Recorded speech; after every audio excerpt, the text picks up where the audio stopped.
السلام علیکم. آج لیکچر نمبر 6 یہ ہم ڈسکس کریں گے فنکشننگ آف کڈنی کہ کڈنی کس طرح سے فنکشن پرفارم کرتا ہے اور وہ یورین جو اس کا میجر فنکشن ہے کڈنی کا وہ اس کو کس طرح سے پروڈیوس کرتا ہے. تو یہ ہم دیکھتے ہیں. Let's see. یورین فارمیشن کا جو پروسیس ہے 3 اسٹیپ میں کمپلیٹ ہوتا ہے.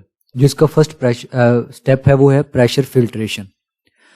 اس کو پریشر فلٹریشن اس وجہ سے کہا جاتا ہے یہاں پر بلڈ پریشر کی وجہ سے چیزیں جو ہیں وہ فلٹر ہوتی ہیں. بلڈ فلٹر ہوتا ہے. کیا ہوتا ہے کہ رینل آرٹری کے تھرو بلڈ انٹر ہوتا ہے کڈنی کے اندر اور پھر اس کے بعد ایفرنٹ آرٹریولز کے تھرو وہ گلومیرولس کے اندر اور گلومیرولس سے پھر کیا ہوتا ہے کہ جو اس کے اندر ویسٹ مٹیریل وغیرہ ہے واٹر ہے سالٹ ہے گلوکوز اور یوریا جو ہے وہ بلڈ سے گلومیرولر کیپلریز اس کے تھرو جو ہے بومین کیپسول میں چلا جاتا ہے.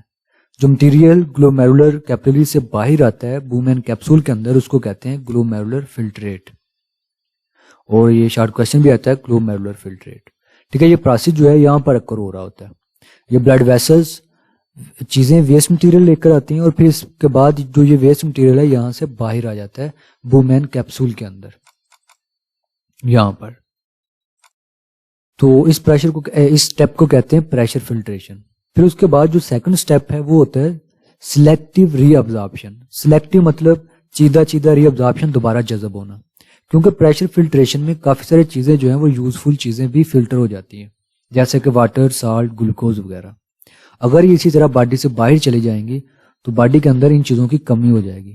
تو باڈی اس چیز سے بچنے کے لیے اس پرابلم سے بچنے کے لیے ان کو دوبارہ ری ابزارب کر لیتی ہے. 99% جو ہے گلومیرولر فلٹر وہ ری ابزارب ہو جاتا ہے. اندازہ لگا لیں کہ کتنی زیادہ چیزیں جو ہے دوبارہ ری ابزارب ہو جاتی ہیں. یہ کس طرح سے ری ابزارب ہوتی ہیں؟ جو رینل ٹبیول ہوتی ہے نیفرون جو ہوتا ہے اس کے ارد گرد بلڈ کیپلریز ہوتی ہیں. تو یہ رینل ٹبیول نیفرون سے یہ چیزیں ری ابزارب ہو کر بلڈ کیپلریز میں چلی جاتی ہیں. کس میکانزم کے تھرو؟ اوسموسس کے تھرو ڈیفیوژن کے تھرو اور ایکٹیو ٹرانسپورٹ کے تھرو. ٹھیک ہے. Movement of molecules from lower concentration to higher concentration with the expenditure of energy. Active transport ہے. ڈیفیوژن جو ہوتا ہے یہ موومنٹ ہوتی ہے مالیکولز کی ہائی کنسنٹریشن سے لو کنسنٹریشن کی طرف. کیونکہ نیفرون کے اندر یہ چیزیں ساری فلٹر ہو چکی ہیں ان کی کنسنٹریشن زیادہ ہو چکی ہے بلڈ کے اندر کم ہے تو پھر یہ ڈیفیوژن کے تھرو بھی وہاں پر جائیں گے اور واٹر جو ہے وہ اوسموسس کے تھرو بلڈ کیپلریز کے اندر دوبارہ ری ابزارب ہو جائے گا. نیفرون کے 4 میجر پارٹ ہیں 4 میجر ڈویژن ہیں اور حصے ہیں اس کے پارٹس ہیں جہاں پر مختلف جو ہے وہ پروسیس ہوتا ہے. پہلا نیفرون کا پارٹ ہوتا ہے پروگزیمل کنولیٹری ٹبیول پھر ڈسینڈنگ لمب پھر اسینڈنگ لمب اور ڈسٹل کنولیٹری ٹبیول.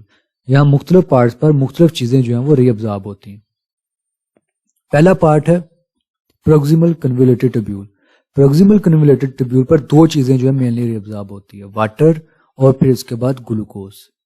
مینلی جو ہے واٹر اور پھر اس کے بعد گلوکوز ری ابزارب ہوتا ہے اور یہاں پر سالٹ بھی ری ابزارب ہوتا ہے اور اس سالٹ کو فالو کرتا ہے واٹر. کیونکہ جیسے ہی سالٹ باہر جائے گا باہر کے سولوشن میں کنسنٹریشن زیادہ ہو جائے گی اور جو ہے اس کنسنٹریشن کو کم کرنے کے لیے واٹر جو ہے وہ بھی موو کرے گا through the mechanism of osmosis. پھر اس کے بعد جو مٹیریل ہے باقی کا مٹیریل وہ ڈسینڈنگ لوپ آف ایلنے میں جاتا ہے. یہاں پر کیا ہوتا ہے واٹر جو ہے وہ دوبارہ ری ابزارب ہوتا ہے اور پھر اس کے بعد یہ مٹیریل جو ہے یہ فلٹریٹ جو ہے یہ موو کرتا ہے اسینڈنگ لوپ آف اینلے پہ. اسینڈنگ لوپ آف اینلے پہ کیا ہوتا ہے ری ابزارپشن آف سالٹس ہوتی ہے دوبارہ سے اور پھر اس کے بعد یہ مٹیریل موو کرتا ہے ڈسٹل کنولیٹری ٹبیول پر. ڈسٹل کنولیٹری ٹبیول پر دوبارہ واٹر کی ری ابزارپشن ہوتی ہے. تو اس طرح نیفرون کے مختلف پارٹس پر پہلے واٹر گلوکوز سالٹ پھر اس کے بعد واٹر ری ابزارب ہوتا ہے پھر سالٹ اور پھر اس کے بعد واٹر ری ابزارب ہوتا ہے. تو یہ چیز کہلاتی ہے ری ابزارپشن سلیکٹیو ری ابزارپشن کیونکہ اس میں سالٹ گلوکوز اور واٹر کو ری ابزارب کیا گیا یوریا کو نہیں. کچھ چیزیں سلیکٹ کی گئی ہیں. اور پھر اس کے بعد تیسرا جو لاسٹ سٹیپ ہے وہ ہے ٹیوبولر سیکریشن. ٹیوبولر سیکریشن میں کیا ہوتا ہے کہ ڈفرینٹ آئنس کریٹینین یوریا وغیرہ اس کو بلڈ سے دوبارہ واپس رینل ٹبیول میں بھیجا جاتا ہے نیفرون میں بھیجا جاتا ہے.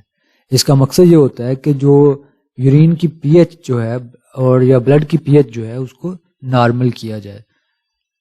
بلڈ کی نارمل پی ایچ ہوتی ہے 7.35 to 7.45. یہ ایم سی کیو بھی آتا ہے یہ نارمل پی ایچ. تو یہ امپورٹنٹ لانگ کویسچن ہے فنکشن آف کڈنی. اور یہاں پر بلڈ کے اندر جو بلڈ سیلز ہیں، red blood cell, white blood cells اور سیل لائک پارٹیکلز، پلیٹلیٹس اور پھر اس کے علاوہ پروٹین، یہ فلٹر نہیں ہوتی، کیونکہ گلومیرولر کیپلریز کا جو سائز ہوتا ہے، وہاں پر جو پور سوراخ ہوتے ہیں وہ ریلیٹیولی چھوٹے ہوتے ہیں، اور ان چیزوں کا، سیلز کا اور پروٹین کا سائز بڑا ہوتا ہے، تو اس وجہ سے یہ چیزیں بلڈ کیپلریز سے باہر نہیں آ پاتی. اور فائنلی جو ہے صرف 1% فلٹر جو ہے یہ ریمین بچتا ہے، اور اسی کو پھر یورین کا نیم دیا جاتا ہے. اور جو ایک دن کے اندر جو ٹیپیکل یورین کا اماؤنٹ ہے ایوریج، وہ 1.4 لیٹر ہوتی ہے. یہ بھی ایم سی کیوز کے لیے. اور پھر اس کے بعد، اس پروسیس کے بعد جو مٹیریل بچتا ہے اسے یورین کہتے ہیں. وہ یورین آتا ہے کلیکٹنگ ڈکٹ، اور کلیکٹنگ ڈکٹ کے بعد رینل پیلوس میں جو ہے وہ، اور رینل پیلوس سے پھر یوریٹر میں موو کر جاتا ہے یورین. اور یہاں پر کمپوزیشن دی ہوئی ہے، کیمیکل کمپوزیشن یورین کے اندر واٹر 95%. اتنی زیادہ ری ایبزارپشن کے بعد جو 1% بچتا ہے اس میں بھی 95% واٹر ہوتا ہے. یوریا 9.3 گرام پر لیٹر ہوتا ہے. کلورائڈ آئن جو ہے 1.87 گرام پر لیٹر. پھر اسی طرح سوڈیم آئنز بھی ہوتے ہیں، پوٹاشیم آئنز بھی ہوتے ہیں، اور ادر آئنز جو ہے ویریبل ہے، زیادہ بھی ہو سکتے ہیں، کم بھی ہو سکتے ہیں. After the above mention step filtrate present in the renal tubule. Renal tubules کے اندر ان اسٹیپ کے بعد جو مٹیریل بچتا ہے اسے یورین کہتے ہیں، اور یہ کلیکٹنگ ڈکٹ اور پیلوس میں چلا جاتا ہے. تو یہ تھا آج کا ٹاپک. اللہ حافظ.